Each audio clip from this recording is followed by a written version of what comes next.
7 News Saturday. It's a day of celebration and a day of mourning.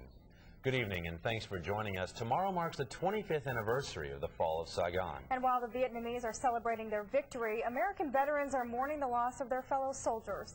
Fox 7's Diane Quest has details on an Austin commemoration. Diane?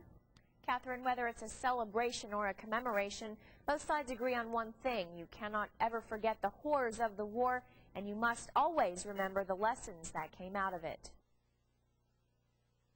We lost our country. We have to leave our country and to be here, and we have to start over again our life. But for my escape on those helicopters, and Doe was put into a re-education camp. We have to say every day that we thank the Viet Cong for let us alive, survive, and bring us to the prison camp to teach us, to educate us.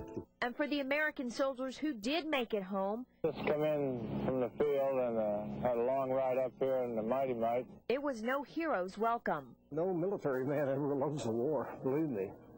But the idea was that the public was not behind us. I mean, that made it a little bit, dicey. It was embarrassing. It was embarrassing, but also a reflection of Americans' feelings towards their government. Credibility of the government was the biggest casualty in domestic terms, because we were constantly told by the Johnson administration and then by the Nixon administration that we were winning the war, and that turned out never to have been true. For this younger Vietnamese generation living in America, they may not remember the hardships, but that doesn't make them any less real. I have relatives there.